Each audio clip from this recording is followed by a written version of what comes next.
उत्तर प्रदेश में इंतखाबी मुहिम पर निकले ऑल इंडिया मजलिस-ए-इत्तेहादुल मुस्लिमीन के सरबराह व हैदराबाद से रुकन पार्लियामेंट असदुद्दीन ओवैसी पर जानलेवा हमला हुआ है।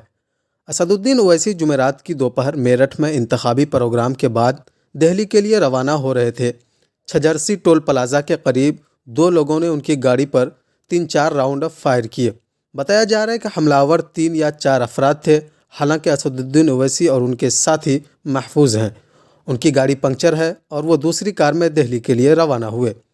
इस सिलसिले में असदुद्दीन ओवैसी ने ट्विटर पर ट्वीट करके इत्तला दी थी कि कुछ देर कबल छजरसी टोल गेट पर मेरी गाड़ी पर गोलियां चलाई गई। 4 राउंड फायर किए। वहां 3-4 हथियार बंद लोग थे। सब भाग गए और हथियार वहीं छोड़ गए। मेरी गाड़ी पंक्चर हो गई है, लेकिन मैं दूसरी गाड़ी में बैठकर चला आया हूँ। हम सब महफूज हैं। यात्रा हो गई। हमने मीडिया से आपके ज़िम्मेदार थे बात की और फिर वहाँ से हम किठौर गए। किठौर से हम मेरे ख्याल से हमने 3 बजे से 3:45-3:50 तक हमने वहाँ पर पैदल दौरा किया। फिर हमारे नुमान रोफिल साहब के घर में हम गए। वहाँ पर थोड़ा बहुत लंच का चाय का इंतज़ाम था, करके नमाज़ पढ़े और वहाँ दिल्ली आने के लिए जब हम इस पिलखुवा के पास जो टोल गेट है वहाँ पर हम पहुँचे, हमारे साथ 4 गाड़ियाँ थी।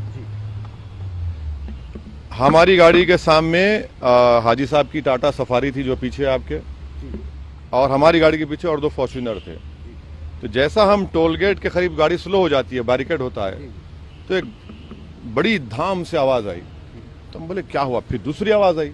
तो हमारे साथ जो गाड़ी में हमारे दोस्त गाड़ी चला रहे थे यामीन खान, बोले भाई हमला हो रहा।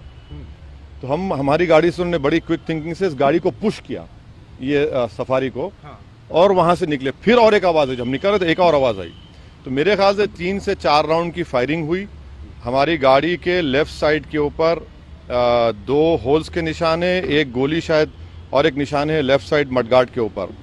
हम जब गाड़ी से आगे बढ़े तो क्योंकि हमारी गाड़ी को हमने पुश किया, मारा, राइट साइड का टायर पंक्चर हो गया। फिर वहाँ एक फ्लाईओवर है, वहाँ पर गाड़ी रोककर हम इस गाड़ी में बैठ गए और दिल्ली को आगे, क्योंकि हमको लगा कि रेकी कर रहे थे, फॉलो कर रहे थे हमको। हमारे जब ये हमला हो रहा था, हमारे पीछे जो फॉर्च्यूनर थी जिसमें हमारे एक्स मेयर माजिद थे, उसके ड्राइवर ने एक शूटर पर गाड़ी चढ़ा दी एक पर। जो रेड हुडी पहना था, 2 लोग थे, रेड हुडी पहना था, एक व्हाइट जैकेट। तो जो रेड हुडी पहना हुआ था उसके ऊपर गाड़ी चलाई, उसके पैर पर चलाई, वो गिरा। तो जो व्हाइट जैकेट पहना था वो उल्टा उन 2 फॉर्च्यूनर पर गोली चलाया।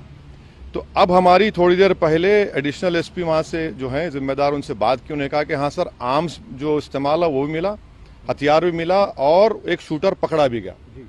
तो हमारी इलेक्शन कमीशन ऑफ इंडिया से ये गुजारिश है कि इसकी इंडिपेंडेंट जांच करवाई जाए, और ये कौन है लोग, किसका दिमाग है इसके पीछे, और आखिर क्यों ये हमला हुआ, किसने ये कॉन्स्पिरेसी की, ये जानना बेहद ज़रूरी है। सुनिए, और हम स्टेट गवर्नमेंट और मोदी गवर्नमेंट दोनों से ये कह रहे हैं कि ये इनकी जिम्मेदारी है कि वो इंडिपेंडेंट जांच करवाएं, और इसके पीछे दिमाग किसका है। आखिर ऐसे कैसे हो सकता है कि टोल गेट के ऊपर ये लोग 4-4 राउंड फायरिंग एक सिटिंग एमपी के ऊपर करते हैं। हम तो अल्हम्दुलिल्लाह कुछ नहीं हुआ, हमको खैरियत से हैं, मगर अल्लाह बचाना जब चाहता है तो कोई कुछ नहीं कर सकता। मगर आज ये हुआ है। अभी देखिए, हम तो क्या उम्मीद करते हैं कि आपको क्या लगता है कौन हो सकते हैं आखिर? नहीं, मुझे देखिए हमको कई बार लोग धमकी देते हैं, कई बार बहुत सी बातें करते हैं। प्रयागराज में जो धर्म संसद हुआ वहाँ पर भी हम पर काफ़ी गालियाँ दी गई, और फिर हमारे घर पर अभी हम कई मरतबा हमला हुआ। तो अब ये सरकार का काम है कि इंडिपेंडेंट जांच करवाएं और इसका सही तरीके इनको पकड़ा जाए। पार्लियामेंट अभी चल रहा है, पार्लियामेंट में भी ये क्वेश्चन उठाना चाहेंगे आप, बात करना चाहेंगे? जरूर, पार्लियामेंट है, स्पीकर साहब से मिलेंगे, स्पीकर साहब से बात करेंगे। हम इलेक्शन कमीशन को भी लेटर लिख रहे हैं, और सरकार जो स्टेट गवर्नमेंट और सेंट्रल गवर्नमेंट से भी करेंगे।